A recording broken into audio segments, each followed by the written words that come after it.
Welcome back. We're both here. We're both here. Wow, this is hey. Oh wow, no, this I don't is have crazy. any audio. Hold on. You don't have audio, Tommy. It's like your first time. All right, you know what I think? Everybody needs to stick around because we have a very chunky sized episode. So just stick around. Tommy's going to get his act together and we'll get this figured out.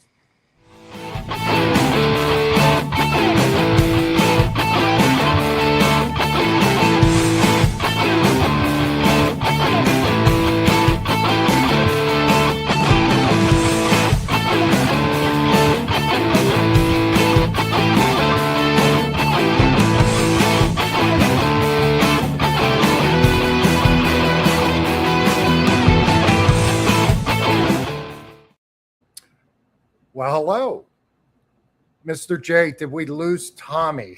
We did. We did. Hopefully he'll be back soon, but oh my goodness! It only on live TV, right? hold on. Here we go. Let's see. All There right. we got you, Tommy. I can hear you. Can you hear me? You can hear me now? Yes, I can hear you. Thank God. This is better than a Verizon phone call. Oh my goodness, Tommy! I'm so excited for today's episode. Me too. I've been I know you excited. are. I've been excited since last Wednesday. So, Yeah, I know. You know, and I have some. We're going to do something a little different on the bestsellers list. Okay. Today, I tried something. I was like, I wonder, and this is pretty cool. And so, Tommy, we just got to get to it. We got to do my pick of the week. I wonder what it'll be. Well, I'm having trouble. Is it going to be this one, this one, this one, this one, maybe that one? Could be this one, but maybe not. This is a really good candidate, but I think this is the winner right here. So Yeah. we have a very special guest, and Tommy, this is a person who not only am I a fan of her art, I'm a fan of her. And what can I say about somebody who literally almost died making this issue? And she's going to be here to tell us all about that. May we please welcome Trish Forstner? Oh, I'm here already? Hello. You're here already. Trish, I couldn't contain myself. I mean, I wasn't nice enough to put mine in a bagging board. Well, you know, that's kind of my stick. That's my shtick. That's what I do. So, yes. So for tomorrow, people, Feral 25. If you're not picking this up, you're completely missing out. So, Tommy, are you having issues again? I am. I can't hear Trish. No. You're killing me, man. Yeah. Wait, killing is my me. mic on? Can you hear me? Yes, I hear you. You're fine. You're fine. Oh, no. You're fine. So for those that don't know, Trish, of course, as soon as I read this, I immediately texted you.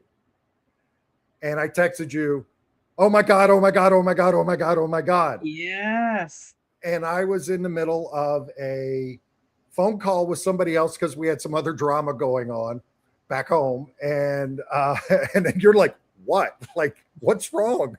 What happened? What are you talking about? Because it was a week ahead, and I was like, wait, the book's not out yet, so it can't be that. And then I was like, wait, what do I have to do? Yeah, and it was Feral 25, which is a chunky sized issue because it is hefty. We have an awful lot going on. And of course, I saw you recently at the Hershey Comic Con, and you said there's a lot of, this is all action. And it is. And even the last issue was all action. And I explained to Tommy, because of issues like that, this is why I feel that this is the best series, that we have out on the stands right now, because we get those really exciting moments. Yeah. And everybody keeps coming back. then the pressure was really on for that issue too, because it's a landmark issue, right? So you kind of have to really hit them with something. And so, Yeah. we And congratulations to getting the issue 25. Most Marvel titles don't make it that far. That's the cool thing about being an Image, though. We can keep making it as long as we, Well, I kind of want to get into like that sort of thing. Like, I think having a new #1 issue every few months, and Squirrel Girl's got an issue 3 times this year. I don't think that necessarily always works, and I'm not sure about doing those mini series and not having that ongoing because you don't keep the engagement or the readership up. Well, I mean, I like our schedule. Like we always talk about, we always have an issue out. We're always up on the shelf somewhere. If we don't have an issue out, we've got a trade coming, and that'll be the thing for September or for August. We've got August, the 5th trade. Yeah. So, at least 10 issues and 2 trades every year. Got to keep it going. Right. And it's been consistent in this. You had a really good straight run. And I can't think of any other title, especially in recent, that hasn't had some sort of break and pause. So, Mr. Tommy. There's probably like a need for a break or a pause at some point. I thought I needed a 2-week vacation after we finished issue 25. So, Well, okay. So when you do the trade, is there a little bit of a break? I know you just told us you're almost done with 26, but is that when you take that breather? We do get a breather, right? So like I've been able to take my time on this next issue. It wasn't like so much hammer down, but like, the artwork, the quality is still perfect, but we get to spread it out a little bit and let it breathe a little bit more. Right. Instead of just having to cram 37 characters into every little panel, and we get to, change arcs, change directions, see where we're going. Issue 26 and beyond, I think we're going to see, some growth in some of the characters, and I'm really looking forward to working and helping the characters grow more throughout the issues, rather than just, throwing 37 characters into a scene and and just picking them off one by one. And picking them off. We're going to pick them off one at a time, but you're going to see it happening this time. No, I'm kidding. We're introducing some new characters in the next arc, so it's great. Well, like I said, Buddy and Dash and Rocket and Cat might be auditioning tonight. We'll see. We'll see how they are. Sometimes they get a little pesty. So what can I? This issue, my God! I mean, it was crazy.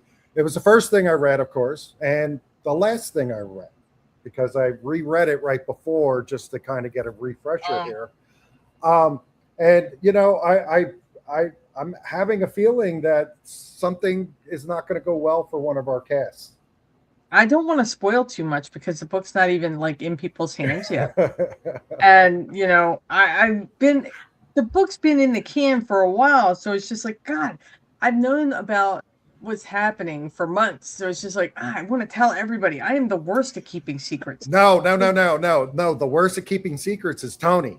Oh, yeah, for sure. He's the worst. But him and Scott Snyder evidently are the 2 worst keeping secrets. You know what's coming next?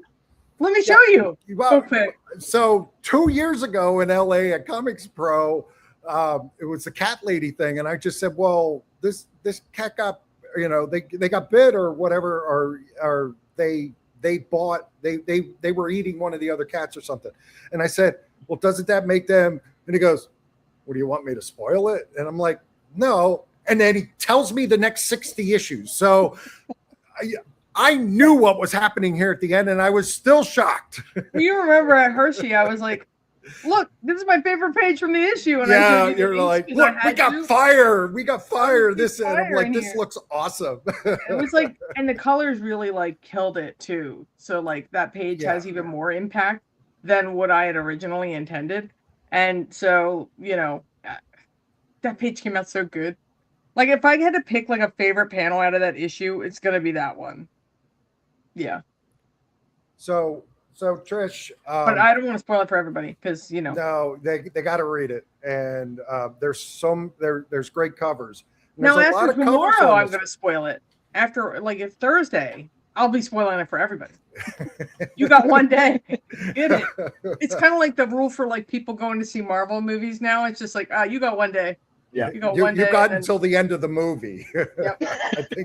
I think that's when that is. Exactly. So Tommy and I have been doing my bestseller list from my store because my and I'd like to compare it to what the overall bestseller lists are kind of out there.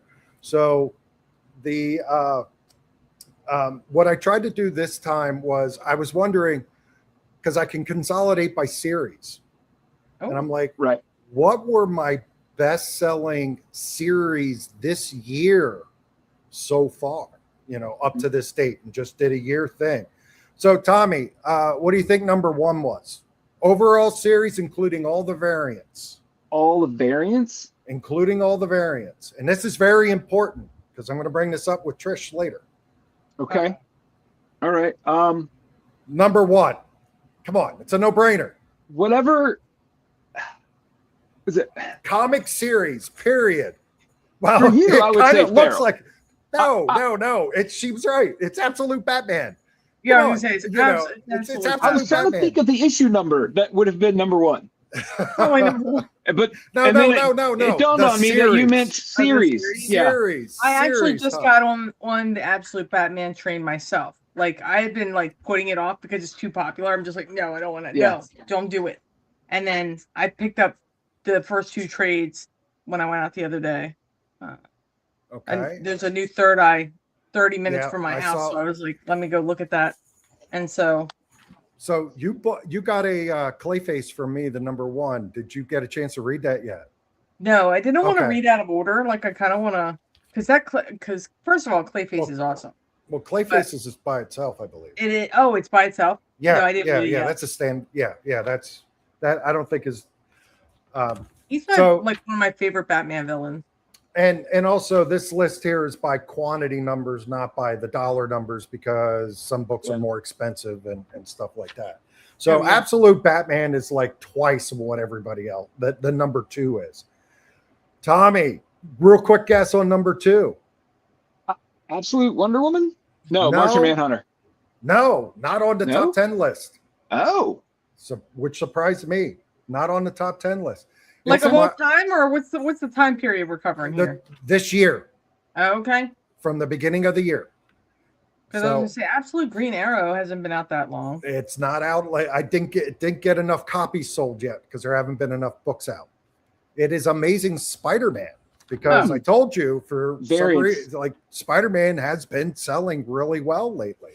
Yeah. It's And Brazilian. then number 3 Variants. also ends in man, and also has Batman. Yes, the Matt Fraction Batman series is really, It's really good. I'm getting amazing. I'm getting really amazing I numbers. just picked up the Matt Fraction Hawkeye because I heard that was good. That's Look really at how good. far yeah. behind I am. This is how far behind I am. Well, we're busy, Trish. You're making books. Tommy and I are making podcasts. It's we're making the content. So coming in at number 4 is another absolute title. Yes, DC is dominating this top 10 list. Absolute Wonder Woman. He's comes in at absolute number. Now, this is where it gets interesting because number 5 is Absolute Superman. Okay. And now on the next 5, I have 3 independents, a Marvel, and still another DC. So we get our first independent title in the top 10, and it is only behind 25 issues of Absolute Superman. So Okay. I suspect if I did this list next week, dork. this number is going to shoot up to number 5. So Tommy, your guess at number 6. I think it might be that book you're always talking about. It is that book I'm always talking about is number 6 and almost number 6, Trish, of for the year. And what I want to say about that, because number 7 is Dork, which surprised me. That surprises me. No, yeah. And then after that, 8 is Transformers. Think about that time. So what you can go, it's like, take that, Kirkman. Take that. We're doing better than you, Kirkman. And we're telling a zombie story too. Yeah. And then we finish off with X-Men and a DCKO as number 10, which totally surprised me. Okay. Now, these are including variant. So having Absolute Superman and Absolute Wonder Woman above Feral is there's 6 to 7 variants every issue. And Feral, with the exception of tomorrow, with issue 25, you got 3 variants per issue. And you're still pulling in those numbers, which I find a lot more impressive, because that means there's more of the books getting into more hands. Yeah, it's nice when you can sell books to people that read them. Yes, He's already bought them once. I bought way more copies than that. I saw the boxes. Yes. I tried to let him out, and all he did was carry on, so he had to go back into his house. Sorry. Oh, that's terrible. Yeah. He's always so loud. I can't concentrate when he's back there. So for a year to date, and again, I think for you guys to pull in those kind of numbers at the store, that's amazing. Consistently only having 3 covers per issue, with the exception of our anniversary of 25. Yeah. But I mean, that means there's a lot more people getting into it. Hopefully, and I think there is. So a lot of people jumped on because of the stray dogs being involved as well. So Well, yeah, I was flipping the book around, and people were, is this back? Is this back? I'm like, turn it over.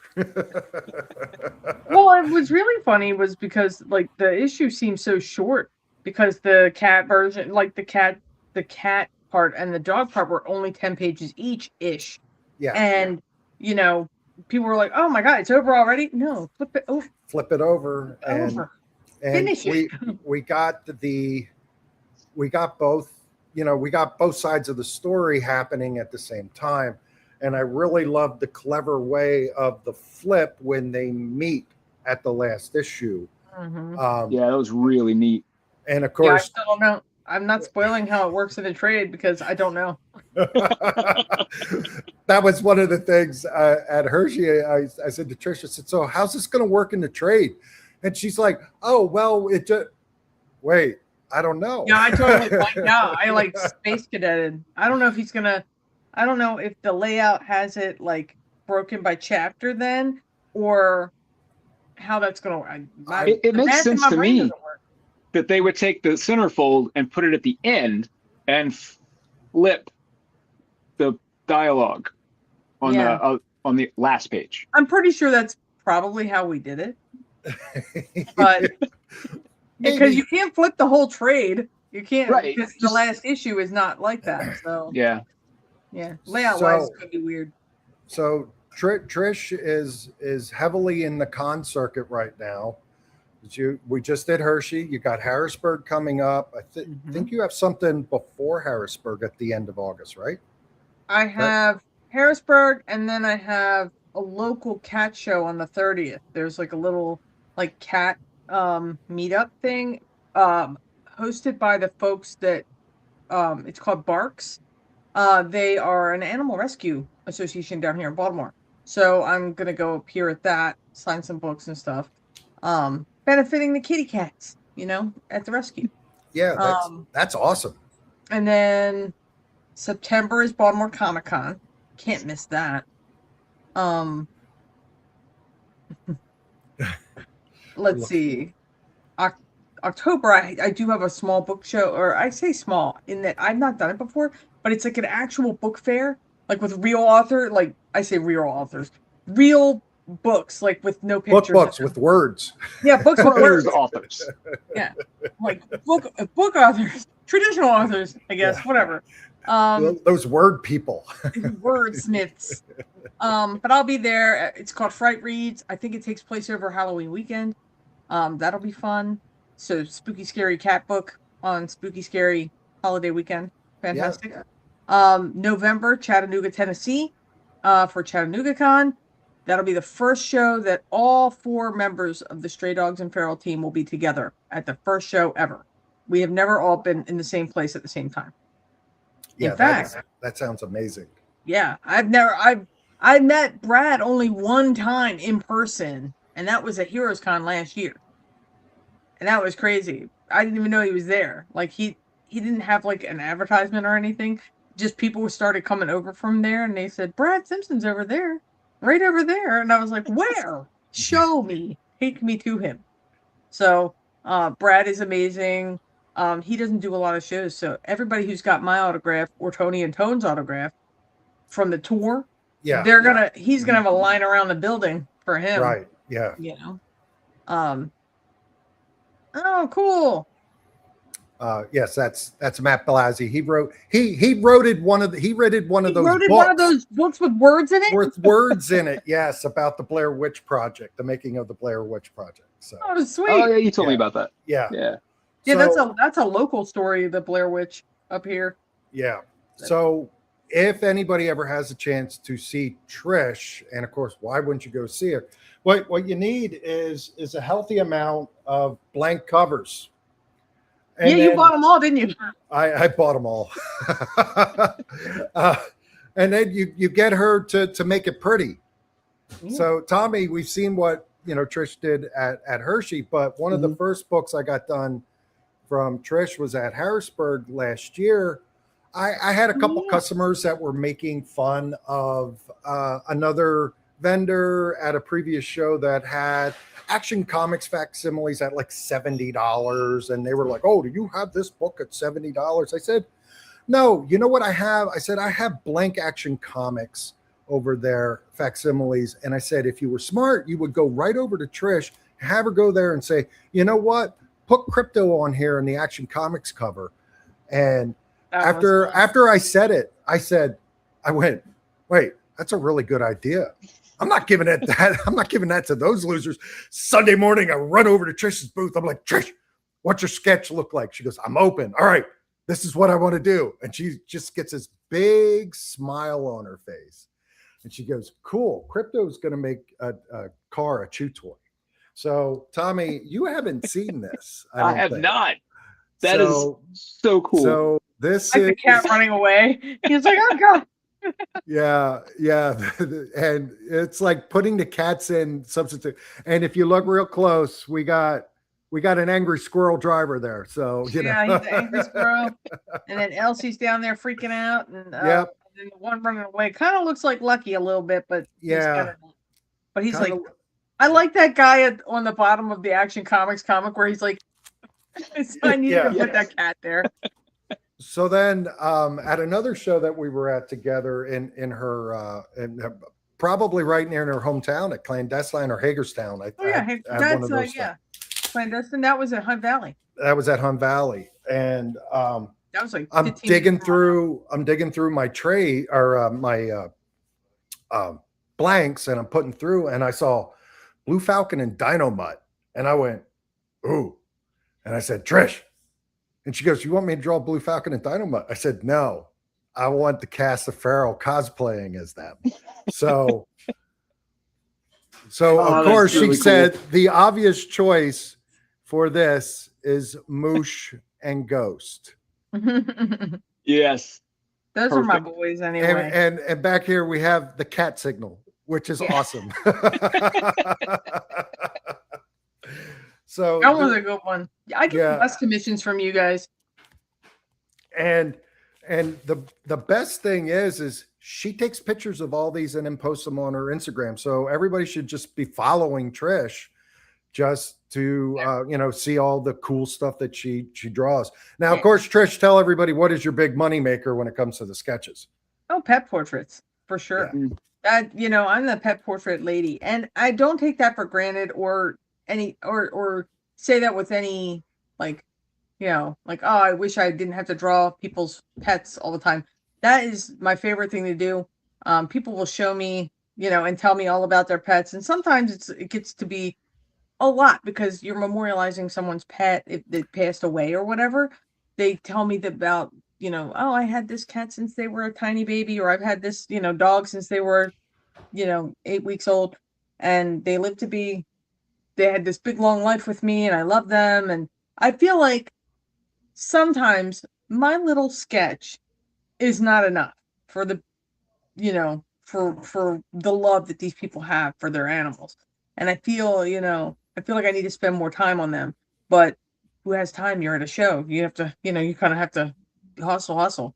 But I hope that people know that when they give me the picture of their pet, I do feel like a certain, responsibility to take care of that and convey that out. There's Danny. Danny's a two-headed wolf. Yes. I mean,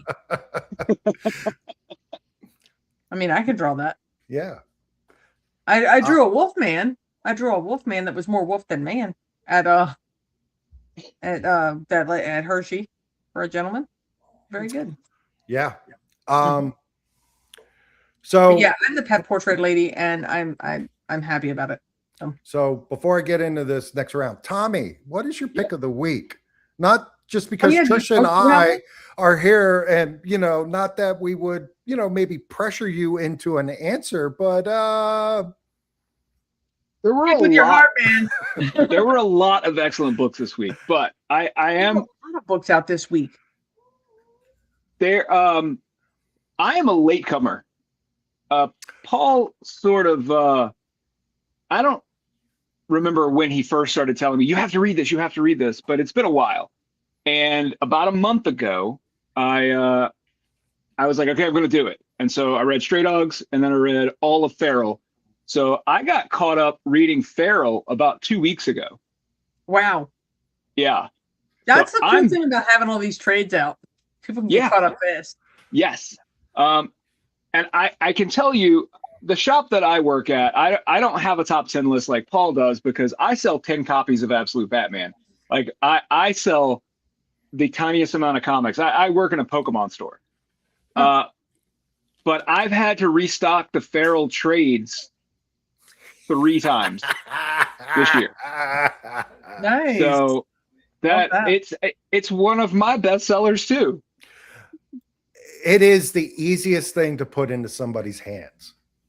So the way I tell it is that each one of those trades is basically a different zombie trope. You know what I mean? Yeah. Yeah. So it's easy to kind of pick one and Pet City is the prison. Yeah.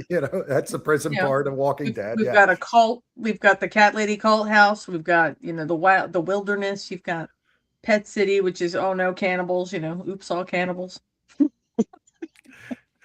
Yeah. Oh, that's right. DB was showing me his Fantastic Fur. That's on Trish's that's on my Instagram. That one was a good one. Yeah. And then he also did one with he tried. What I just did. I did. Tried. Paul has been telling me since day one to read this book. And my argument with him was, I read the first issue and it was fantastic, but it felt like it was going to make me cry, and I didn't want to. So I just by issue 4 you do cry. When you see what happens to Lord, you cry. You have feelings. Remember that you have feelings, and you're like, oh no. Yeah. I read 24 issues of this book in less than a month. Oh my God. So you felt the full range. Yeah.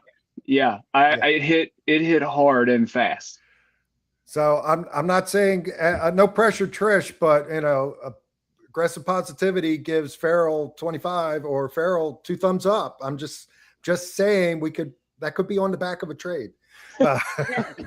Hey, I'll pass that along to Tony. Yeah, it is not often that we have a pick of the week that's the same. In fact, this is the second time It's second time that it's happened. Say, isn't there like another printing of Absolute Batman out there that's going to like knock us out of #1 of course? Yeah, they're going up to printing 12. That's coming up. Yeah. That is happening also. Yeah, man, get that bag. So one of the things that yes, or I'll make you play Beatles songs. So one of the things that I have had some kickback with some people when I'm like, here, you got to try this book. It's really good. Yeah, I don't like to see animals get hurt. Do you think that was my problem? Yeah. Yeah. We get that a lot. And well, it started out on Stray Dogs, right? So when Stray Dogs was going, the podcasts were starting to kick off because, of course, we were in peak COVID at the time, and people were going, oh my God, if they hurt these dogs, I swear to God, and I just kept hearing it, and I knew what the whole story was while we were drawing it, and I'm like, oh no, we're going to get to this third You're going to get to that. Yeah. And everybody's going to drop us. It's going to, just disappear from people's radar. And I remember specifically a podcast called, or the title of it was, did the creators of Stray Dogs go too far when they were analyzing that issue? And what I find is that you have to have necessary sacrifices to either increase the stakes or, push the plot forward. And I feel like we don't needlessly take anyone out. There's very much a lot of thought and consideration for who gets taken out. And, be it whether or not we're trying to hurt your feelings or, make you feel something or generally push that plot along, there's reasons for everybody, for the ones that go. And Victor hurt everybody's feelings in Stray Dogs. He was a service animal. He worked at a fire station. He was a champion, this dog. Yeah. And he was disabled. We took out I was like, damn, you want to shoot him too? My God. Oh, wait, we did shoot him. Oh my God. Yeah. But, so, I thought everybody was going to leave us. I thought, this is it. I'm glad I enjoyed this ride while I could. But everybody said, you know what? F you guys, but we love you anyway. Keep doing this. Is this series only 5 issues? Can you keep, causing me emotional damage? So that was the general consensus was, we hate you. Keep doing this, and so I took it as a compliment. But we do get a lot of pushback. We don't like to see people get hurt or hurt the animals. That's right, Jen. Love hurts. But that's exactly the vibe, though. Again, anybody in Feral that goes, aside from Scratch in the first arc, which I was very upset about him. He was a really cool design, and Tony took him out in less than 2 pages. I was like, yeah, bro. Yeah. So Trish has a rule, Tommy. She doesn't let Tony know Tony doesn't who get she to know likes which to one's my draw. favorite anymore. Yeah. Oh. I know who her favorites are, but we can't tell Tony because he just gets that.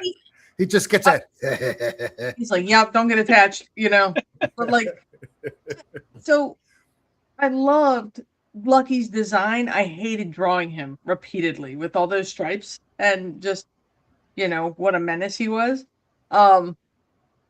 He's still, he's still there. Mm-hmm. Now it's just going to be messed up looking, what he got shot in the face. So I don't know how I'm going to do that. You're getting better at your gruesome. I am. This issue definitely showed that. I just thought how would this look if someone else was drawing it? So I kind of channeled a few different artists that draw gore really well. Mm-hmm. And I was doing my version of that. Only thing I didn't do was the boils. I can't. Yeah. Well, we have plenty of those in Absolute Green Arrow. So yeah, right. Yeah, right. Yeah. What Absolutes are there? Aren't they coming out with a new one? Yes. I think they're just they're advertising 2 more. Yeah. So yeah, every week there's a new Absolute. So eventually if sales start slumping, just make an absolute feral.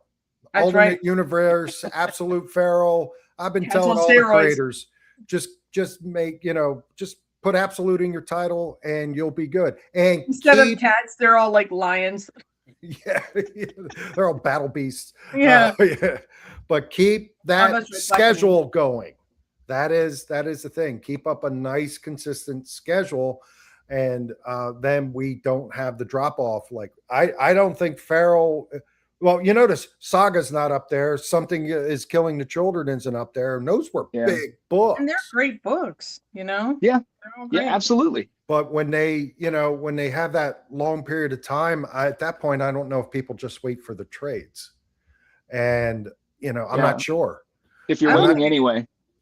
I mean, there's also like, spec markets and stuff like that too, that people play on when there's like, these big breaks. They're like, oh, what are they ramping up for? Mm-hmm. Like, so Trish, since we are a comic book podcast and we love talking about comic books, Tommy and I talk about comic books, stacks and stacks of them every week.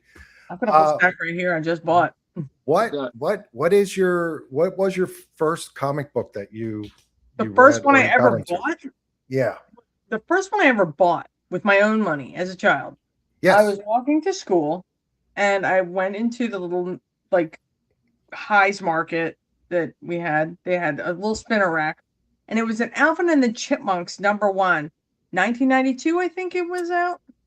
Yeah, that's somewhere around there. 1993. Was that a Marvel Kids book? Yeah, I think so. Yeah, I think it said Harvey's at the top, maybe. Oh, maybe it was a Harvey.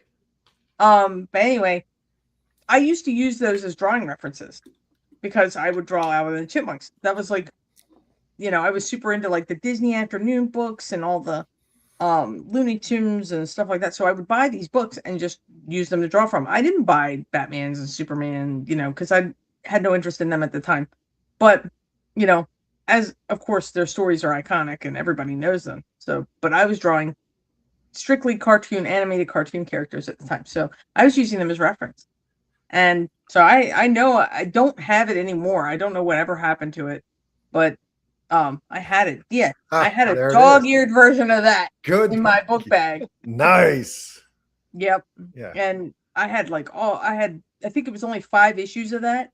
I think that ever came out. So I had them at one time. I don't have them anymore, but they were real beat up because they got used, flipped and folded and, and read back and front.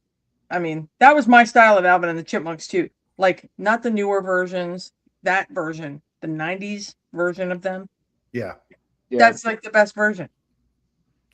So is this what kind of drew you into doing art, or were you doing that before? So I was kind of always drawing. Like I've always been doodling something. I think the first cartoon character I ever drew on a piece of paper was Chip from Chip and Dale Rescue Rangers. Does that give you like an 89? I think 89 was when they came out. So like that was when I first put down crayon to newsprint. That's how old. That I still have that thing, but if I tell you, if I unfold the paper, because it was a big piece, if I unfold it, it'll just fall apart. It's so old. So it's just a relic sitting in a box upstairs. As my first original art. But yeah, I found a folder recently of like my old art. It was like stuff from the Lion King that I drew. Like I used a lot of references back then because obviously you did. That's how you learn how to draw. Mm-hmm. So my fan art was never original. It was always something that I looked at or referenced. Right. But I learned how to draw by watching.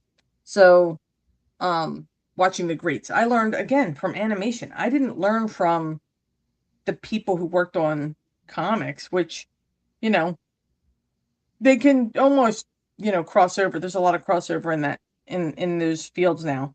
But the first animator I ever learned to draw in the style of was like Don Bluth, and then Glenn Keane. He did a lot of great stuff. A lot of them. John Pomeroy. anybody who could pick up a pencil and move a drawing with their hands just fascinated me. So I would watch like all the making of stuff, like the Renaissance age, like Disney stuff. Yeah. So they always would put out like the artist drawing, Andres Deja, Chris Sanders, the creator of Stitch. Those guys, fantastic people. Also, like cool to meet. I don't know. But anyway, I learned how to draw from them. That's how I got into illustrating. Then getting into comics, because I was like, I don't really draw like big buff superheroes or like strong ladies, out there fighting. So I got into... Well, are you trying to do something else besides comics? I always wanted to do animation. I never really... But then... Did you pursue it? Well, okay.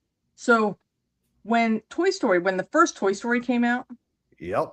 I was like, well, there goes my animation dreams. Because I had no interest in computer animation. I had no interest in doing that shit on computers. Because I was like, that's not the same. It's not warm. It's just very mechanical. You know what I mean? I just didn't like it. And so, like, I resent the whole franchise of Toy Story for ruining hand-drawn animation for me. But, like... It's a one-sided beef because I know those people don't care and nobody cares. That's just one-sided beef. Yeah. That's just me not caring for the sake of it. I mean, and there's parts of it that I do like because the animators who worked on the 2D stuff also worked in the background doing pencil tests and stuff for Disney's stuff, not necessarily Pixar stuff, but a lot of Disney stuff has a lot of pencil tests to it. It's like Wreck-It Ralph and things like Rapunzel.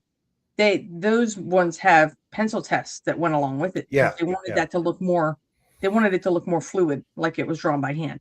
So I think that really like warmed me up to CG animation. Cause man, I was like, F this. They've ruined everything. Like you're supposed to use computers as a tool, not the whole thing. Like of course I knew computers existed. Like in The Lion King and like Aladdin, there were certain things that were computer animated, but it was just a part of it, not the whole thing. And so, man, you take the first one that I ever saw was Toy Story, so it got the brunt of my resentment. And now they're 5 movies in? Yeah, they ruined everything. My irrational one-sided beef with Toy Story.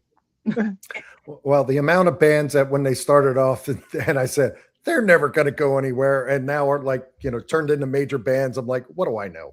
I know.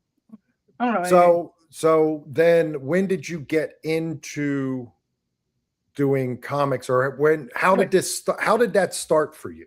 So I wanted an avenue to put my art out there because I was good at it. And I was just, I was kind of languishing.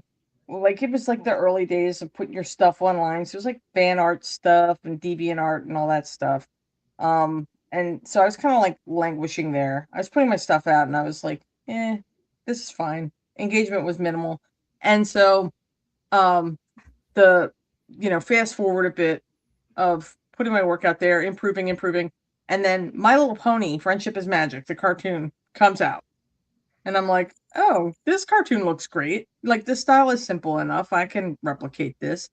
So if you know anything about animation, you have to draw on model, right? You have to be on model, keep it on model no matter what.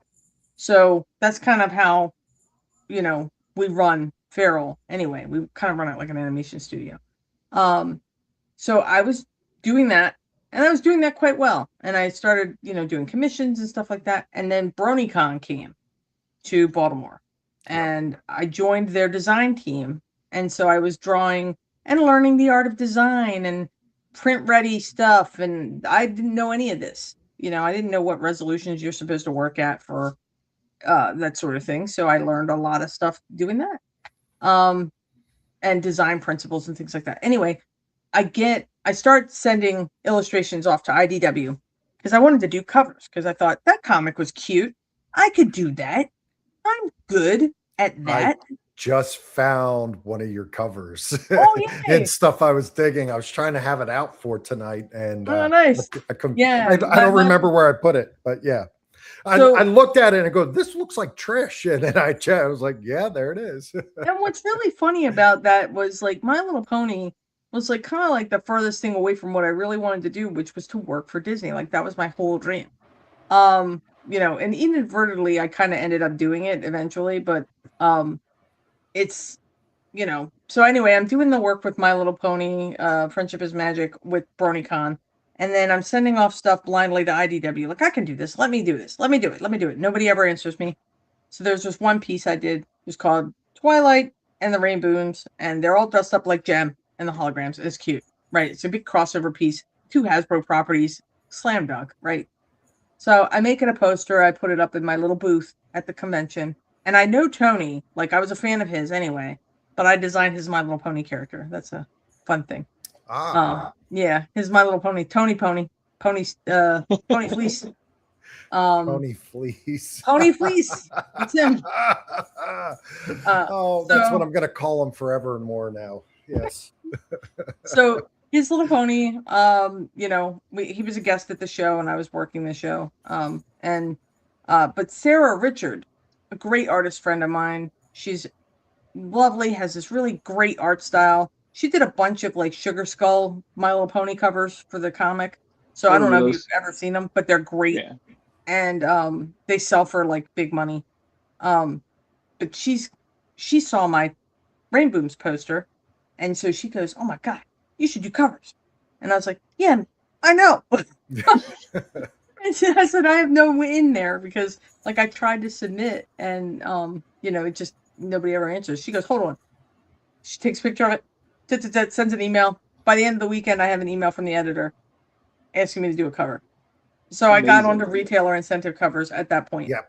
And so again, it's not about what you know anyway. It's about who you know and who can open a door for you. So Sarah opened the door for me to do those covers. And then I started so my first one was Friends Forever 33. My Little Pony, Friends Forever 33. Somebody brought that to me at Hershey and then told me the whole story about how they used to get teased by their sisters, and you know that was their first comic or something that they get in the military or something, and it made me laugh. So of course signing those books and for the first time, you know, just seeing them in print, I was like, that's so cool. You know, I didn't know that like comics could be anything. So that's the one right there. I still have the original art. It's on a 3x3 post-it note because I still had a day job at the time. That 6-character little thing is on like a 3x3 post-it note in a folder in my office. Wow. So fun. Oh my God. I did that on vacation too. I was like at a hotel. So it was on like one of their little 3x3 post-it note things that they have in the room. Anyway, yeah, so that was fun. I got to do that. And then at the same time, I met Tony. And so we started talking about, it was like 2018, 2019. He pitches me Stray Dogs, #1. He pitches me the issue. And he had found Tony's working on Pony. Yep, Tony's working on ponies at the time. Yeah, yes, for sure. Yeah. Like, he's done over 50 issues of Pony. I've done maybe 3 or 4 covers at that time, you know. Okay. And so my cover work was already coming out. But I had never done interior work before. So I was clueless. So this is your first sequential then? Yeah. So Stray Dogs was my first like introduction. I was learning. And so before Stray Dogs #1 even came out, I think, I don't know if the timing is right, but I did a free comic book day issue of My Little Pony right before COVID. Like right before COVID hit and that free comic book day ended up getting canceled. I did a 10-page short story in there for, and those might have been my first published interiors before Stray Dogs #1 came out. But I worked on them simultaneously. Okay. But I'd never done interiors for anything before. And so that My Little Pony free comic book day issue that I may only have like 2 copies of, that was my first like independently done interiors. So with Stray Dogs, you're working with Tone. Yep, I was working with Tone and Tony. Tony had the vision, and I didn't know the math, right? So like the math that goes into camera angles and perspective and telling a story and all of that stuff. I can read a script My brain can visualize it, but then the math comes and I just stare and I'm like, I don't know what I'm doing. I don't know what I'm doing. So Tony does his little magic thumbnails, which are fantastic. And then Tone did all of the backgrounds. But at the beginning, we were refining our process, so we didn't really know what we were doing as a team yet. Like we were honing each other's skills. So Tone would draw the animals in the scenes, but Tony didn't want him to do that because Tony didn't know your style. Yeah, right. And Tone didn't know what to do there. He was like, "Well, how do I?" So he was figuring out the math too. So he wanted my acting and Tone's ability to lay out a scene. So that's kind of we met in the middle. But I inked all of the pages for Stray Dogs. So like now in Feral, Tone fully inks the background, and then I fully put the characters over those backgrounds. So those backgrounds exist as full images. Oh, that's cool. Tone's original backgrounds for Stray Dogs don't exist as full backgrounds, I don't think. I know they exist physically as like pencil sketches, but they're not like fully inked and finished, and there are empty spaces where the characters would go. But for Feral, that's not the case. We have fully finished backgrounds and fully finished characters that go over that. Kind of like an animation studio would do. Right. So Tone is first before you draw the characters on top. Okay. Mm-hmm. Well, technically we can work at the same time if we have the thumbnails together, because like Tony will lay everything out. He gives Tone like the roadmap, basically. Here's the thumbnails with the script. And then sometimes he'll get all that before I've even seen the script. I don't know what's going on. I barely know what's going on anyway. But, so then I'll get the thumbnails at the same time. I can look it over and I can see like, oh, I need to design another character for this. So let me start on that. While Tone is working those backgrounds, I can be working on a character design, or I could be working over those same ones with the characters. And then when I get the backgrounds, I can overlay them and then finish it.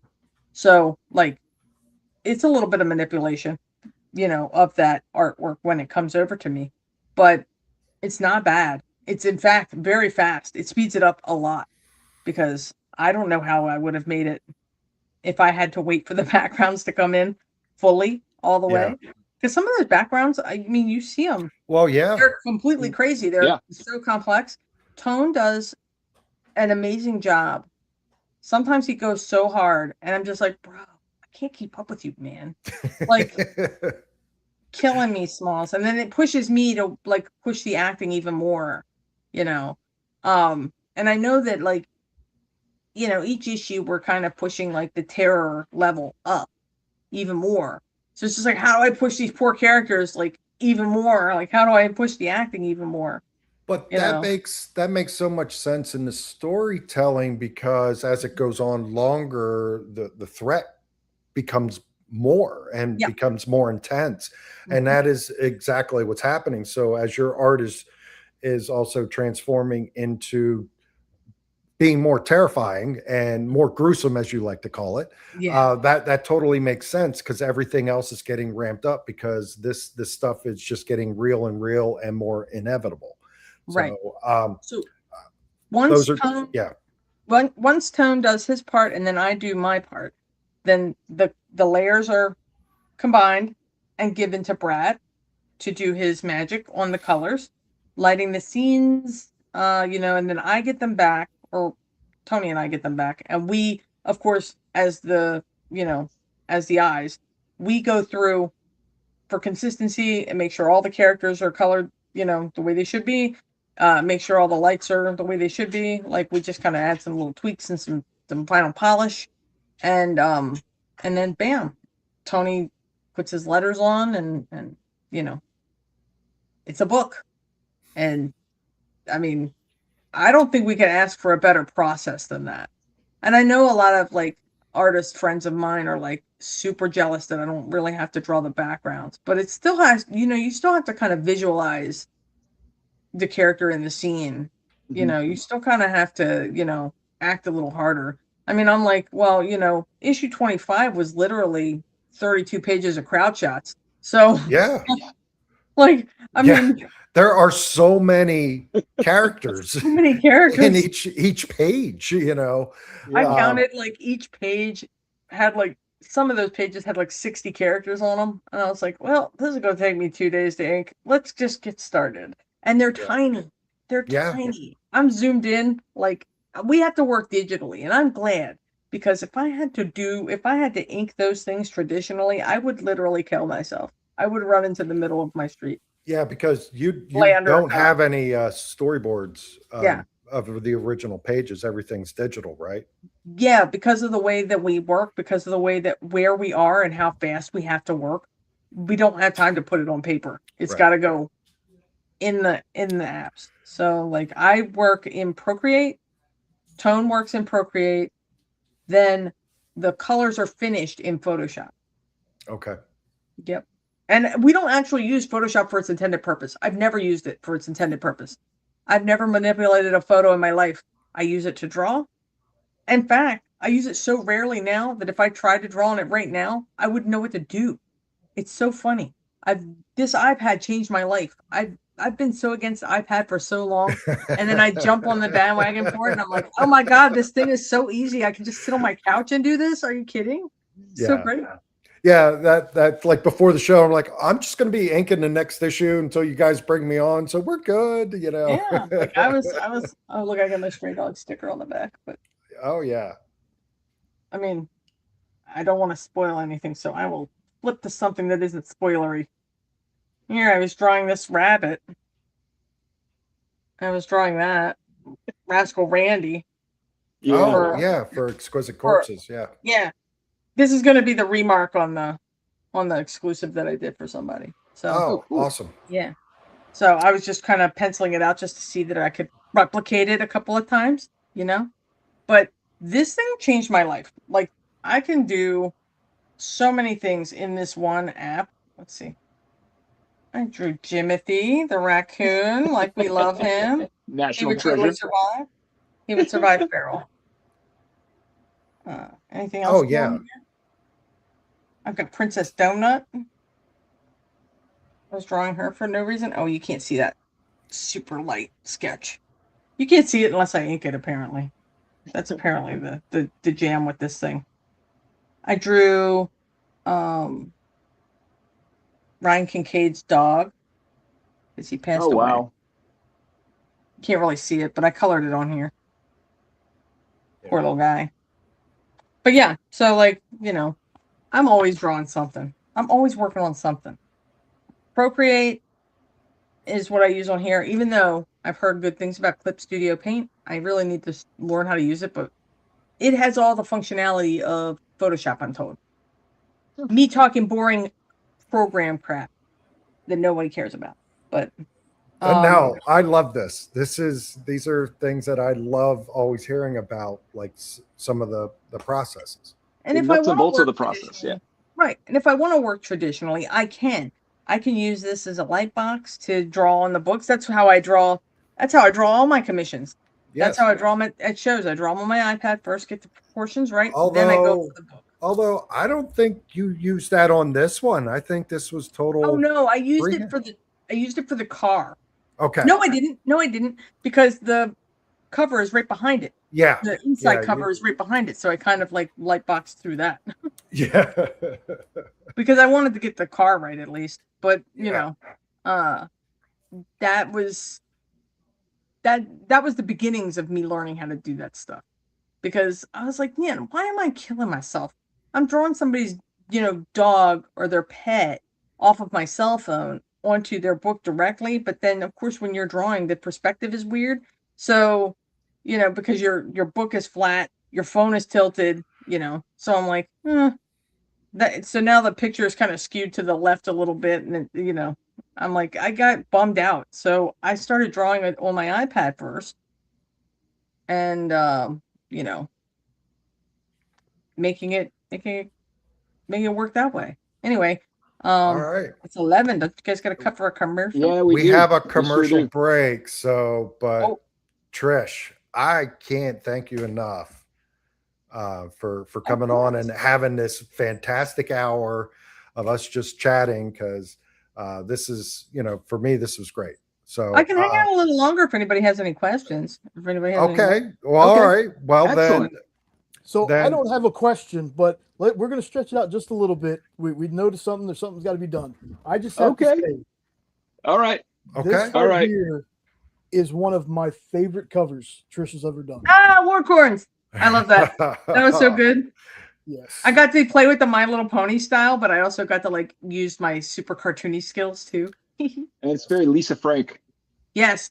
Garrett Gunn. Well, I even see a little bit of Lord in the front pony, with the with that scruffy hair. Yeah. See, a lot of the one eating the crayons cracks me up.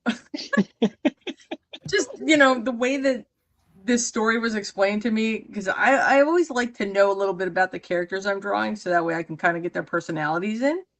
Like if I'm actually drawing, if I'm drawing characters that are serious or whatever, I want to be serious. I don't want to make them too zany.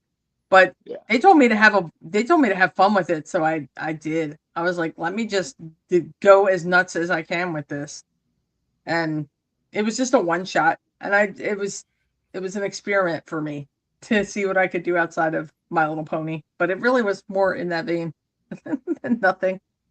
I have a foil copy of that. Like the foil really pops with all those colors. It's crazy. Yeah. Oh yeah. That was fun. I liked working on I've done a couple of Garrett Gunn books. I did one for Good Boy that was a Speed homage, and it came out really good. That was one of my favorites. Of one of his. What else did I do? It was just on a Little Red Ronin, cute little red panda character faced off against a giant wolf monster, and it was a flip cover. So on one side it was the red panda, but she was reaching for her sword and she was kind of scared. And then on the back cover, if you opened it, it was the big wolf monster staring down at her. It was really cool. I don't do a lot of those wraparounds because it's kind of tough. But looking at some of the comments here, nobody is bored with the behind the scenes. People were Katie Bugs was going to be asking about the tools and programs anyway. So yay. So see, actually, I love this stuff. So and I mean, if we want to talk materials, I just got these in. Come here, stupid pens. Oh my god, short arms, can't reach. I just got another set of these markers for inking. They're Japanese pens. They have I guess it's black ink, but they're water fast or whatever, so that when you color over them, they don't bleed. Love that. Nice. Oh, and they're all different shapes. I got a nice big brush and a nice fine one. This big brush is good for fills, for filling. An animator friend put me onto these. And I use Olo markers instead of Copics. Copics are great, but they're expensive. And they are messy to fill. So I don't do that. I just go get the Olo ones and just twist a new refill onto it. Because so much easier. So much easier. And less messy. Okay, ink everywhere. All right, Tommy, I know I've dominated a lot of the questioning here. No, so do you have anything for Trish? I knew how excited you were about doing this. So I decided when you said, okay, she's definitely coming on, I was like, I'm going to sit back and I'm just going to watch you have a great time. Oh, I told you, I talk a lot. So, if there's anything, I know we've started talking about what got me into comics, but I'll tell you what's, I always tell Scotty Young too, his art style is what really drew me into actually wanting to do comics, because he doesn't draw the traditionally buff superheroes. He draws, it's really rough skater looking style. And then not the baby covers, but the chibi styles what kind of got me into it. So, well, it took me a hot minute to go, oh, this is a young cover. Oh, it's all the characters as young kids because he's Scotty Young. Yeah, it took me a moment for that to dawn. I was like, oh, that should have been obvious. Oops. But yeah, definitely. And people there's definitely fans on that stuff. There's definitely people that are collecting all the Scotty Young stuff. I mean, and he's a great possible to get it all. Yeah, and he's a great story writer for stuff, because one of the books that I always push, especially with with parents that are saying, hey, I have trouble getting my kid to read and stuff, and I'm like, you got to get them something that they're going to be interested in. Mm-hmm. And I use this with teachers. Some classrooms have used this book to read it in classes, is Bully Wars by Scotty Young. Oh yeah. Because I said, look, they're in school. They have a bully. They're going to high school. Now the bully has bully, and he's trying to help the kids he used to bully. He wants the kids that used to bully him help him out. I said, it's my bodyguard in reverse, but this is stuff that they can relate to. And everybody has come back and going, you were right. They totally devoured this book. I said, that's what you got to get. That's what you have to do to get people interested in reading, which is one of the reasons, like for us, Feral's such an easy thing to put into somebody's hands, because we just say it's the Aristocats meets the Walking Dead. Yeah. And everybody gets a smile right away. They're smiling when they hear that. I'm like, yes, it's really good. And you will have feelings once you get past the issue 4. After you cry, at a certain point, they just become NPCs. The feral ones, or the bad kind. They just become NPCs. You just don't think about what they were. Don't think that that's a cute, sweet, innocent cat. That is a monster right there.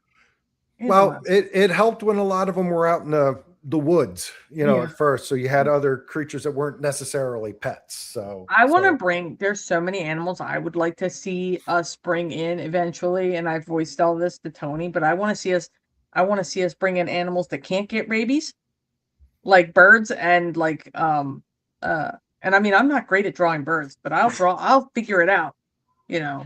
Well, possums can't. Possums. Yeah. Reptiles, frogs. I want to bring in the cold-bloodeds, and the bird types, and see what we can do with any of that. There's a lot that I want to see us do. Not necessarily because a lot of kids call us warrior cats and stuff like that. And I'm like, I know warrior cats, right? Yeah. I know they exist. I know of them, but I'd never read them. So I did pick up. I saw that. The graphic novel, just to see what I'm looking at here. But our art styles are completely different, which is what makes I'm like, oh, thank God. Thank goodness. I don't mind being called Warrior Cats adjacent, but I don't want to copy anybody unintentionally. You know what I mean? Yeah. So, and one of the other things that you have coming out, I just placed orders for them, is the hardcover for Stray Dogs. Yeah. So I'm just saying, if you buy the hardcover and you see Trish and she signs it, there might be a little remark on it. It's real easy to do on hardcovers, Oh yeah. I'm so happy we're doing a hardcover too. And that hardcover cover is a rearrangement of the second printing cover of number 1. Oh, it's a rearranging of that. Because the second printing of number 1 was my take on a movie poster, because I wanted it to look like, those Avengers movie posters where it's all their different action scenes and headshots and stuff. And I was like, oh, cool. I want to do one of those. So I basically made individual headshots in a painty style. It took me about probably, I'd say 12 hours or so to do all of the different paintings for it. And then rearranged it in such a way that it, that it kind of looked like a movie poster. There were so many different versions of that too. I had the house in one of them, and I was like, I hate this house. Get rid of that. And then, because I wanted it to be more of the dogs, the characters. Well, I do have to admit, when the Stray Dogs came back, and when we have Matthew show up. Oh yeah, Matthew, and I'm like, wait I was like, wait, who are you talking about? Wait a minute, Matthew. Wait, hold on. And I had to go back and look at the Stray Dogs thing, and they're like, all right, well, he clearly died. when are we? What is going on? You know, it definitely. What timeline are we in? Yeah, I was like, are we? And so I'm. This all is answered in issue 25. Yeah. So yeah, we get answers. Which I was very glad about. In issue 24, I think, is it 24? Is that my favorite one? When Ghost smacks the shit out of Killer. That's my favorite. Oh panel. Yeah, yes. Like smacks the crap out of him, and he's like, "Come on, man!" Cracks me up. And Killer just wants to eat the cat. He don't care. Yes. He's like, I'm getting that cat. He's scratching me. Get me to the last time I'm gonna get him. Yeah, it's. I can't wait for people to read this issue. It was such a labor. It was a labor of love. I wanted to see it out there. Like I wanted to see if we could do it, but we compressed the timeline to do it so tightly. I was working at Heroes Con on that issue to turn it in. I lost sleep for sure, but it's worth it. It was worth it to see it finished. Like, you know, we didn't compromise on any of the panels either. So like, you know, every panel is action packed and conveys exactly what we need. I agree. Yeah. I can confirm. Yes, 2 thumbs up here on aggressive positivity. So, all right, Jay, how are we doing on time? Yeah. The thing we were waiting on is in here now, so we can go. Okay. We can go. Yes. All right. Well, okay. All right, Trish. I guess that means I'm done. But I'll come back again.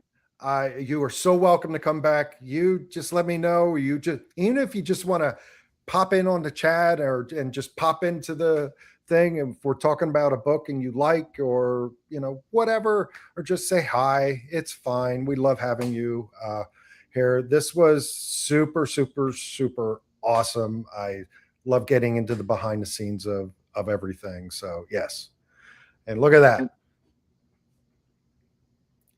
No, Mr. Lieutenant, hit me up on Facebook Messenger. I have this stuff right behind me. I apologize. I am so bad with the follow-up. This is actually, I did Mog and Mel SketchUp, which is also on the EXP.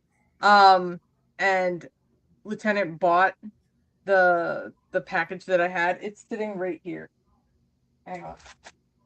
It had an LC plush. An LC plush, yes. An LC plush, a pen, a tote bag, and hang on, you gotta see these. These are great.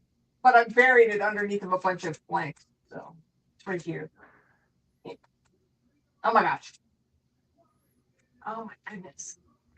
And then it was a tote bag, but also Simba. Oh. Nice. Look, it's a lion. Oh my god. And Moosh and Ghost. Moosh and Ghost. Attacking some feral animals. They're going after them. So yeah. But I definitely have this pack over here. It's been sitting, and I know I need to get this to him. It's like what is that? The heart, you know, under the seat, under the floor. Boom, boom, boom, boom. It's just sitting here. It's been looking at me. All right. So Trish, the next show that you're doing is that Harrisburg. Mm-hmm. So, oh God, the dates are August 22nd, 23rd, 24th, something like that. Yeah. And so Trish will be there. I'll be there with a ginormous setup. Lots of feral blanks. Come get them. And well, I have a sealed case of feral blanks that will probably make its way along. Yes, I might have a whole wall just of feral blanks and go make them get pretty, you know. Yeah. And where else can people find you besides you can find me on Instagram at Trish Forstner. I'm at Trish Forstner on everything: Facebook, Twitter, Blue Sky, everywhere. Even TikTok. I'm on TikTok. Even though I don't post anything there. I did like a little animated feral video at the very beginning, and then I haven't done anything since. And it's stupid. It's a dumb video. All right. But yeah, so I'm at Trish Forstner everywhere, and DMs are always open. So Awesome. All right. Well, Thank you so much for coming and allowing me the opportunity to see Paul have so much joy. This was fantastic. I'm Thank you so glad. much. Maybe next time we'll get Tony to come. That would be cool. I little hint. I called him I got a hold of him today. He's like, well, if I'm not doing anything, I'll come in. And he didn't. So, he's such a loser. Well, but he's pony fleece now. So forevermore. All right. Anyway, awesome. Thanks a lot, Trish. I'll see you in a few weeks and we'll catch up then. And again, wonderful time hanging out. All right. So Tommy, we're doing a break, right? We're going to take a little break and then it'll be 5 o'clock. 5 o'clock somewhere. See ya. Thanks.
Hey, did you know that you're invited to an art gala?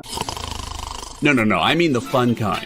It's Sketch Up with Mog and Mel. Welcome back, everyone. Thanks again for joining us. Featured guests talk about their new projects. So it takes place in this fantasy world where the world has kind of lost its stories. And life as an artist. The hope was that you could make some amount of money when you exited art school. While the ever-changing artist panel draws new works live in front of your eyes. Oh, I like that. Working on this And shadow. sexy. Sex, dude. You still got a little bit of time. Ooh, Phil, that's dope, dude. Sketch Up with Mog and Mel. Thursday nights. Part of the experience. In a world where you hit like and subscribe on our YouTube channel, that'd be really great. Thanks.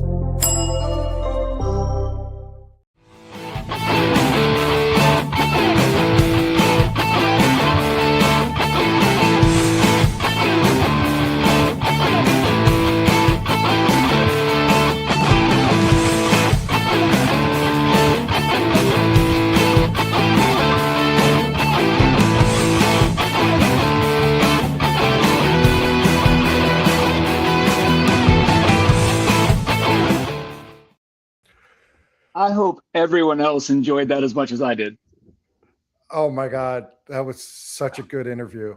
It really was. I got to. My audio's out again. I'll be right back. Again, Tommy.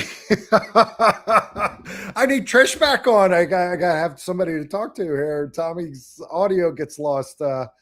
Not sure what's going on here. We're going to have to get him some upgraded equipment. But yes, I literally just texted Trish back. She texted me. She had so much fun on this interview. This interview was really good. I was glad to be able to have talk to her about some of her early days, because I really wanted to really dig deep into some of that and learned a few things about her and a lot about processes. So that was I love this stuff. Yeah, I love talking about the nuts and bolts of everything. Every behind the scenes thing, whether it's creative or editorial or paper quality, Yeah. Oh, 100%. I'm always like, all right, what are you doing there? Whew. All right. I mean, my goodness. So, that means it's 5 o'clock somewhere, and nothing is better at 5 o'clock than A purple monkey dishwasher by those evil geniuses at Evil Genius. So I was at Publix yesterday, and Southern Tier has a 15 pack that's the same price as a 12 pack. It's got 5 different beers in it, and so I was like, well, let me check these out. Okay, that's a good variety pack size. Yeah. So it's this is a double IPA. I reached into the fridge blind and grabbed one at random. That's the best way. This is a 8.2%. I forget what this got a little kick. It's like a 6.6 or something like that. Yeah, it's a little higher than normal. Yeah. But I know you were worried last week, but the Hulk glass has returned. Thank God. All right. Cheers to you, and thanks, Trish.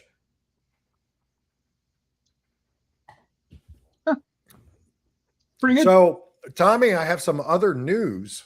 Okay. Tonight also, outside of the fact that Feral is in my top 10 of series I'm not surprised. When she came on, I was like, I wonder, I was like, oh, this has got to be, but for it to be our best-selling independent series, that kind of surprised. And actually what surprised me more, the Dork was right behind it. Well, I'll be honest, 7. The way that you have evangelized for Feral since it started, and I can say that you've been telling me about it, I want to say around issue 3 or 4 is the first time you and I talked about it. And I was like, nah, cats, rabies, not my thing. And you were like, you don't understand. It's like, you don't get it. This book's so good. You were right. I was. It is an upsetting book. We're happy that you're finally at the party. Yeah. You're late, but you're Tommy come lately. It's okay. I will say that since we started doing this, I have found myself reading more and more books that I normally wouldn't read, especially horror. Okay. Because I like the horror books that I have read consistently. Walking Dead, which isn't horror, it's a survival story. And Something's Killing the Children. And that's mostly because it reminds me of Buffy. Yes. Yeah, it's definitely Buffy-like, but Erica is a great character, and that's why that book works. Yep. So next week, I'm pretty sure I have this confirmed. We will have more guests. Oh, next week we're not going to have one, but we are going to have 2. We're going to have the Frame Brothers. Yes. Next week they have Cheryl Locke Holmes arriving in stores next Wednesday. Confirmed by my invoice this week. I haven't looked at mine yet. So they are showing up. I commented. I sent them some emails. They're also going to be making an appearance at the store on August 15th. Excellent. They've worked on Nights at the Dinner Table and a few other American mythology books. So I'm hoping to talk with them about like American mythology publications coming back, because they definitely had a hard time with the diamond thing. Definitely, but my God, Tommy, I still got a big stack of books. Oh, that stack I showed you earlier, this stack, that's a third of my books. This is another stack, and then this is yet another stack. I separated it between number ones, so many books, one shots, and ongoing. All right, so we'll keep the horror theme going, and I'm this one I got to today, and The Horror of Godzilla. Yeah, holy moly! If Feral wasn't out, this was definitely a contender for pick of the week for me too. I did have a runner up, and this was really close, and it's mostly how like terrifying Godzilla looks on the cover is how terrifying he is in the book. Is this my runner up? Let me do a quick check. I have a different runner up. This might be my runner up. Because the art is gorgeous. Yeah, good God, and so atmospheric and perfect for the story that they're telling. Well, because they're talking about this is the aftermath of Godzilla and what's happening. And so good. So good. I was kind of excited for that book. And then after I read it, I was like, holy mollies, this gotta be one of the best. Yeah. And Tommy, 3 weeks in a row, we had a Godzilla book, and only the second time we had Godzilla in a Godzilla book. So I was happy that Godzilla was actually in this book. Yeah. This is, if you've been reading any of the Kaisei era that IDW has been, it's tied to that, right? This is the origin of it. This is how all of the way that the world is broken. This tells you how it got that way. Well, at least this is the first part of the story of how it got that way. All right. And then another horror book from our friends at Mad Cave. The Dirt Beneath the Devil. Now, you have the A cover, the Panosian cover. Yeah. Yeah. I picked the Travis Chairs cover. Oh my God, this cover's gorgeous. So good. This was my runner-up. This was it. This was up there. This is Haunted Horse. Yeah. Best Horse. We're not exactly sure yet. I don't usually really enjoy Western comics. I like Western movies. Comics, I don't know why. It might be because I was raised on superhero books and Western books don't have the same kind of oomph. Yeah. But man, every single bit of this book is incredibly well done. Mad Cave is quickly becoming a top tier publisher. They've put out some of my favorite books in the last couple of years. I'm concerned. They got a lot of A-level talent. Yeah. There. So I'm hoping they can keep it up. I hope so too. So Geiger. I haven't caught up yet. 24, not our anniversary issue of 25 like Farrell, but a Geiger 24. I haven't caught up either. I just dug in. Oh. And it works. I mean, Junkyard Joe's in. I was in there. I kind of the Geiger story. How should I say it? Well, one, it's so good. That Gary Frank art. Oh my God. Yeah. I mean, oh my God, it is so good. It's a great book. I'm not sure where Junkyard Joe's going to be with this. There seems to be a little, Okay. We're not exactly sure where his programming is landing here, but this book is really good. I spent last week jamming through Redcoat. One of my regulars. I had a guy that just was catching up. He was at the counter and he bought a ton of Redcoats. He goes, "Yeah, I'm trying to catch up on this, and you had all these issues." And I was like, cool. I said all this Ghost Machine stuff, not just because Danny was in the chat earlier. I don't know if she's still there. Not just because of that, but the Ghost Machine stuff is just very, very, very good. Yeah. And Jay said Redcoat is his favorite. He said that last week. Yeah. So I mentioned this a few weeks ago. I think the way I've been catching up on everything is that even though some of these books I own physical copies of, but I own them in like a hardcover. I have a subscription to Global Comics, and so that's how I jammed through Feral in a couple of weeks, and I just finished Redcoat the same way. Well, I'm not completely caught up. I've read the first 4 trades, whatever the hardcover is. I've read that much of Redcoat, so I will. I've got all the issues at the shop. I just haven't brought them home yet. So, kind of a little bit of a lighter fare. Okay. For tomorrow, and I am giving this a very high recommend. The Greatest American Hero. Okay. #1. Not just because I was hanging out with Mr. William Catt earlier this year, and I was, and he was delightful. And he was even thinking about, because he's hanging, because it was me, Chaz, and somebody else, and he's like, well, I'm thinking about growing my hair long again, you know. I was like, because we were so cool, you know, because we're cool dudes, you know, according to a few people. Who would have thought? It's literally as if we just restarted today with this as an older greatest American hero. Like he's coming back as right now. Okay. And that's where this kind of goes and picks up. It was really good. And Kevin, my store manager, was like, you know, I don't remember much about the show except that I liked it. I said, all you have to remember is he lost the instructions to the suit.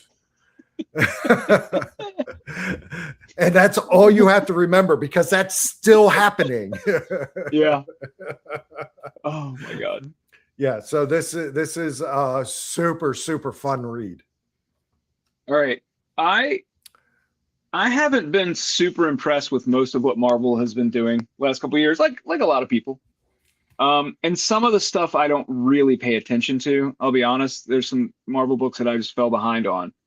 But this week we're kicking off an event for Marvel. Oh, oops.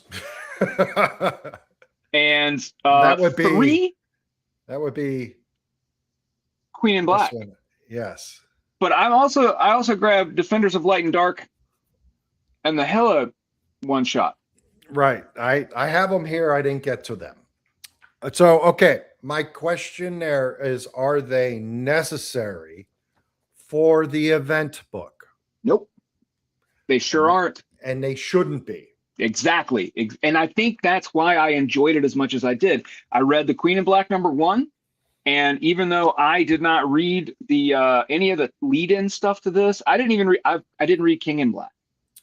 Like I haven't read Venom in forever, except I've read the Mary Jane stuff. Hold on. King in Black. That was the Donny Cates. That was wonderful. Yeah, I did not read it. Venom.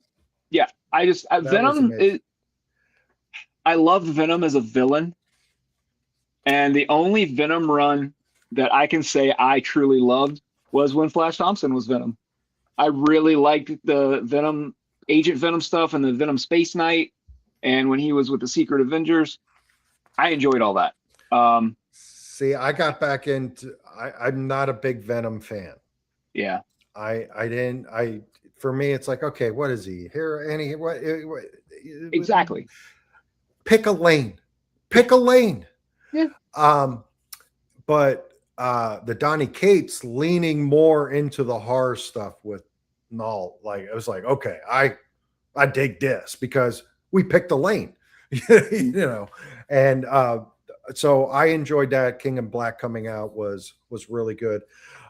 Basically, with this, I guess what you need to know is nobody knows who Thor is, and they explain that in the first few pages. Yeah, they explain. I haven't been reading Thor. I give a lot of credit. There's a lot going on here. They catch you up in the front, and we haven't had that. We haven't had that happen in a little while. It's just like, oh yeah, here we are, boom, and it's like, they're catching you up. So I think that's good. There's a gajillion blind bags out there for this. Yeah. So yeah. You know, we'll see how this goes tomorrow. You know, I will say I wasn't excited for this. I didn't really give it a lot of thought. But I am pleasantly surprised at the quality of not just the main book, but this miniseries where they, they've got two problems. Null is like made of light now. Yeah. And Hela is the dark. Yeah. Yes. So they've got a group with light powers and a group with dark powers. And I was like, well, that could be fun. And it is. It's very clever. The Defenders one was the one that probably piqued my interest the most. And then this one with this Thor book or Hela book is absolutely beautiful. Like, oh wow, it's Yeah, this art is fantastic. Yeah, I am not familiar with this artist, and I need to be, because holy Toledo, the book is beautiful. It has some really fun, interesting stuff with Balder, that's a heck of a last page. Yeah. Mephisto's, kind of chilling, doing a thing. God, it's just so pretty. So anyway, as of right now, Queen in Black, excellent. All right, and I think that the Chip Zdarsky Avengers event is also going very well. Yes. So that's two. Well, because here it's on the back of this one. Yeah. The advertisement for because I'm looking at this ad going, Zdarsky, Chichetto, Avengers. Yeah, I think I'm going to be all over this. Yes. Speaking of all over this is a book I've been saying a lot of good things about. Doom Quest number 3. Oh, boy, was it a fun twist. This twist is right. Yeah. Because now it seems like Doom's kind of controlling the timeline thing now. Yes. Yeah. And what an interesting take on Washington. Yeah. And what he decides to do while he's George Washington. And also what other political statements are being made in this book. Yeah. I really, this is definitely my Marvel pick of the week. Yeah. I think, let me think. Yeah, this was probably my favorite Marvel book this week. I really enjoyed Queen in Black, but that one was more of a surprise that I enjoyed it so much. This one I knew I was going to like. Yeah. Really, really good. Now, since we're on the Marvel bandwagon here and I'm kind of digging through some stuff, what if Spider-Man and if Kraven, what if Kraven survived his last hunt? This was intense. But then does he? This kind of, I have to admit, this does take some turns. It does. I did not expect. This is another in a line of what ifs where I'm like, I didn't see that coming. Just didn't. They did some really interesting character work in here. I like that they clung to Mary Jane trusting Robbie so much. Because that was in the original. Kraven's Last Hunt's my favorite Spider-Man story of all time. So I had some reservations going into this, but I like how much of the tone of the original made its way into this. Well, you know why, right? Well, yeah, I do. Okay. Yeah. I had to look at the cover and be like, yeah, I do, right? Yes, I do. I do now. Yeah. That's why. Yeah. Yeah, I did a writing workshop. It's right up here in the corner. Yeah. I did a writer's workshop with DeMatteis a few years ago, pre-pandemic. That tells you how long. And it was incredible. If any of you ever have the opportunity to do his writer's workshop, it's up in upstate New York. It's I forget the name of the town, but it's a little Revolutionary War era town. So like we went to a tavern that we had to duck to go in because the doors are so short. Like the stairs leading upstairs were crooked. People weren't so tall. Yeah. Except for George Washington. Right. Yes, which he also had to duck. Yeah. All right. So let's burn through these. Let's talk about some DC. The only ones that understood what a fifth week meant. Yep. We had 3 annuals, a one shot and a special. Okay, let's talk about the special. All right. Yeah. Batman and Lex have to work together because visions. This was awesome. Yeah. Really cool. Awesome. It was great. I like how Lex and Batman play off each other. So we had the smartest character in DC and Lex Luthor. Yes. Yeah. It was great. Yeah. Oh, you know what? And then, there's of course a dark side related twist, which yes, you can see coming. But this Like, is it's no this surprise. is all the stuff coming out of the KO event.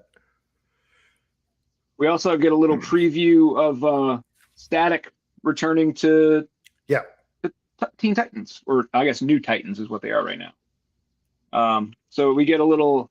I don't know if this is a preview of like what's happening in that issue, or if this is just a setup for it. But I'm excited for Static to be back.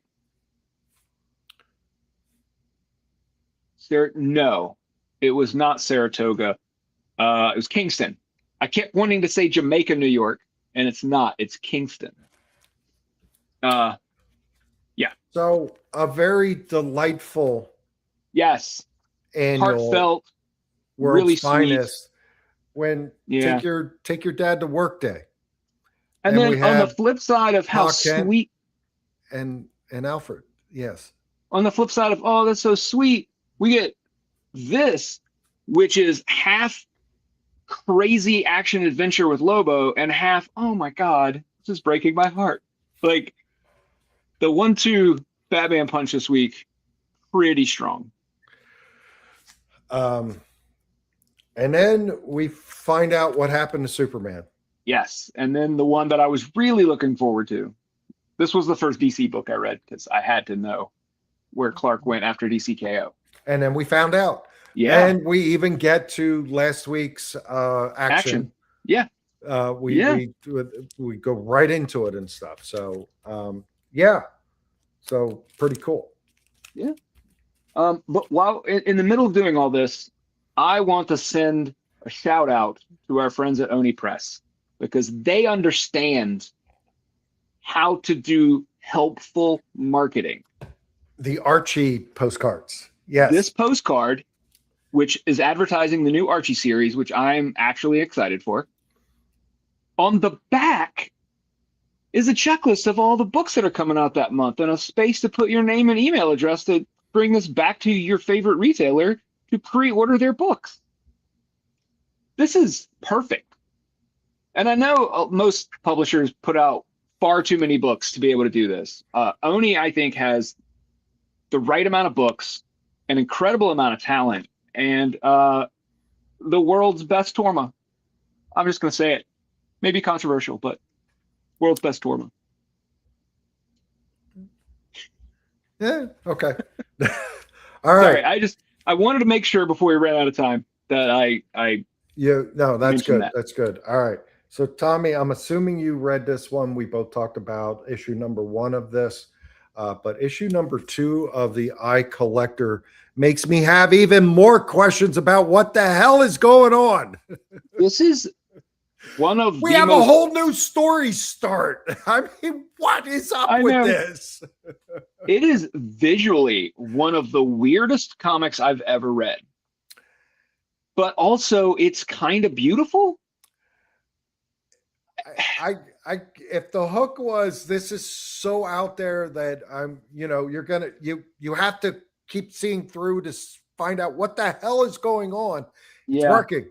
Yeah. It's working. Because we don't even have any of the same thing that was going on in the first issue at all. Totally different, except for I guess there's something that came out of the closet. I have no idea. Wild. Yeah. Yeah. Wild. I started reading this and I'm like, wait a minute. Mm-hmm. I did the same. Well, I sort of did the same thing, and I'm like, wait, what is going? Is this supposed? And then I'm like, okay, so is this kid supposed to be the astronaut? What? Wait, hold on. The thing that helped is that the page at the end, starting a new story arc in the second issue. Welcome to the Eye Collector. Yeah, exactly. Okay, all right, okay. I'm not crazy. Well, you are. Not about that. It is 11:45 Eastern Standard Time, almost 15 minutes of midnight, and you and I are talking about funny books. So Are you crazy? Yes. All right. Speaking of the opposite of not knowing what's going on, Red Roots number 4, or Red Ruts, as they would say around here, number 4. we find out a lot. I need to catch up. I haven't caught up. Everything. Why they're there, what's going on, what the Redwoods are, what they do, why they're fighting. Well, sort of why they're fighting the war. I mean, they basically explain that. It's all right here. So if boom, we know now. So pretty cool. Pretty cool. Yeah. I'm going to try to get caught up. It's a good looking book, Yeah. Yeah. All right. Well, the other book, there weren't a ton of Marvel books this week, but I really also quite enjoyed this Rocket one shot. I didn't get to it. It's in my stack, but I didn't get to it. It's just silly fun. It's Rocket. So, and then they create a story where he goes down into he breaks down on an asteroid, gets teleported into a library with a crazy guy, and the crazy guy puts a helmet on Rocket's head, and then they reprint Rocket's first appearance as Rocket reads it. Oh. Yeah. Cool. And then after that, there's a continuation of the story with the librarian guy, and it gets even weirder as current day Rocket interacts with first appearance Rocket, who's a different Rocky Raccoon who speaks British slang. Yeah. This was a lot of fun. It was just silly Marvel fun, but I did not realize Rocket had been around 50 years. Yeah. That is. Yeah. Whew. Yeah. There's a few of us that have been around for 50 years.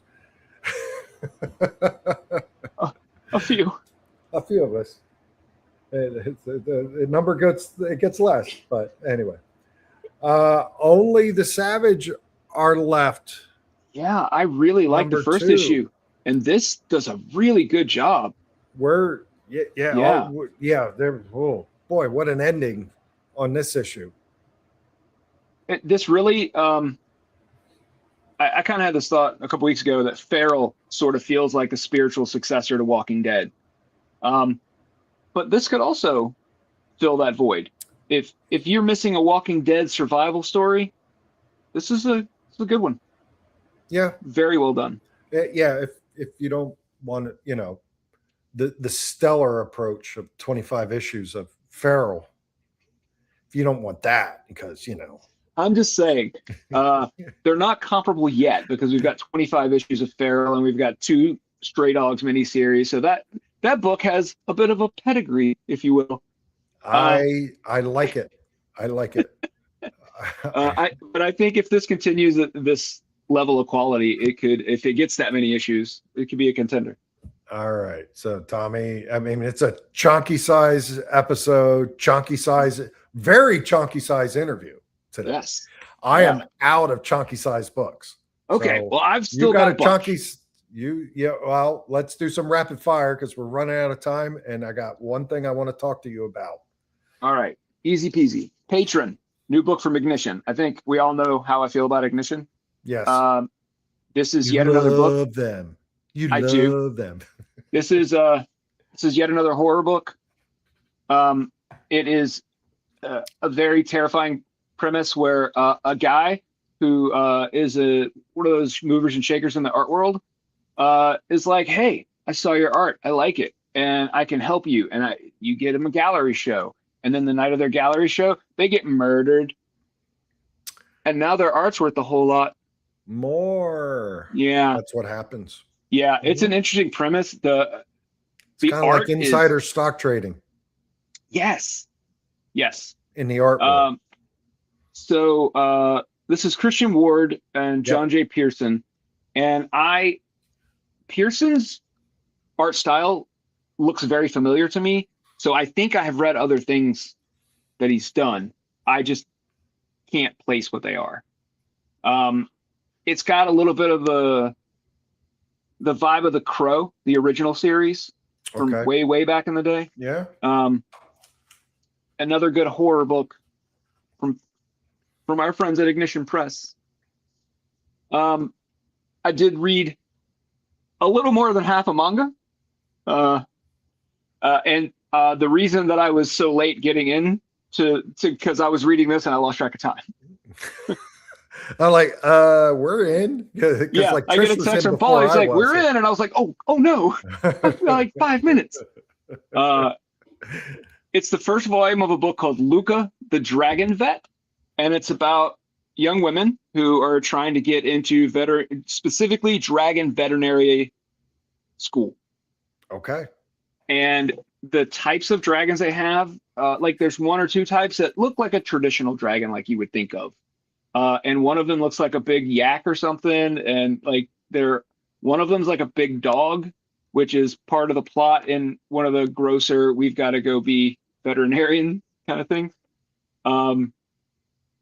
It's very cute. It's 3 girls who are like in a dorm together learning to be dragon vets. And there is a lot of teen drama, or I guess slightly older than teen, or late teens, early 20s drama, because it feels college age. So if you like interpersonal relationships and the idea of watching 3 teenagers do open heart surgery on a dragon, this might be the book for you. I don't know yet because I still have about a third of it to go, but so far it's excellent. I love a pun. Hawk Girl Summer, all about it. Yeah. It's their seasonal anthology book, which is always a good time.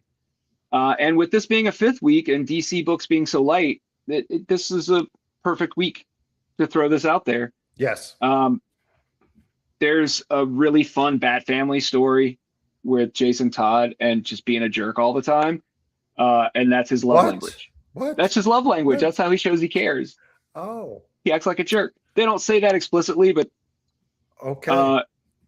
That's a story we're going to go with. Sure. Yeah. It is. Anyway, it's fun. It's cute. It's Hawk Girl Summer. Masters of the Universe from Tokyo Pop. Mm-hmm. Which, when I ordered it, it confused me. This week. Yes. Yeah. Yeah, the other one is in this other pile. We can talk about both. Hey, look. It's the other Masters of the Universe, which is the 2nd issue of, really, it's an Orko book. If you like Orko, it's really fun. Yeah. Anyway, this is the movie. If you watch the movie, this picks up right after the movie. Tokyo Pop or the Dark Horse? The Tokyo Pop. Okay. Picks up right after the movie, where He-Man is back in Eternia after X number of years, and they're having dinner, and it's like, hey guys, tell me what happened while I was gone. And then Cringer tells one of the saddest stories I've ever seen, but it's really funny until it's really not. It's Cringer being Cringer. But I have to show you, partly because of what other books we've been talking about tonight. That's baby Cringer. He's so cute. Mm-hmm. If you enjoyed the movie, and if you didn't, I don't understand. Well, I can't comprehend because I thought the movie was perfect. This picks up afterwards and is both fun and heartbreaking. We've got Hellboy in Love, number 2 of 2. Fun little Hellboy story. Hasn't been home in a while. It's like a death cult with witches and people that explode. If you like Hellboy, you like Hellboy. Okay. Land of Never, number 2. This is a kidnapping, serial killing, maybe not serial killing, I don't know, very horror vibed retelling of Peter Pan. The first issue caught me off guard. I was like, this is a weird book, but it was a Mad Cave number 1, so I gave it a shot. And like every Mad Cave book I've read lately, no way disappointed. This was excellent. Wendy has been kidnapped, and Peter is saving her. And these 2 guys on the cover are 2 dads who both lost their kids to what they call the floating man. and no one will listen to them and no one will believe them. So it's like a PI crime noir kind of vibe, a little bit of Peter Pan sprinkled in. Two other number ones I'm going to talk about, Nano and Black Star. Okay. Just cool sci-fi. Like, Cool. legit, just cool sci-fi. Black Star might be more fantasy than sci-fi. Yeah, I would say, I think it's going to be sci-fi, but it pretends to be fantasy.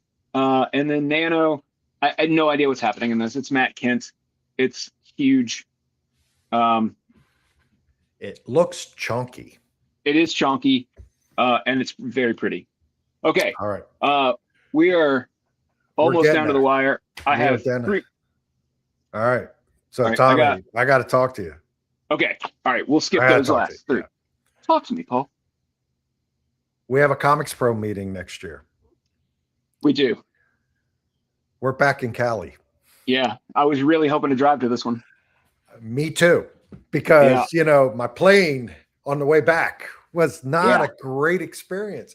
Yeah. Nor on the way there was not a great, but it was kind of funny because I did a lot of walking fast.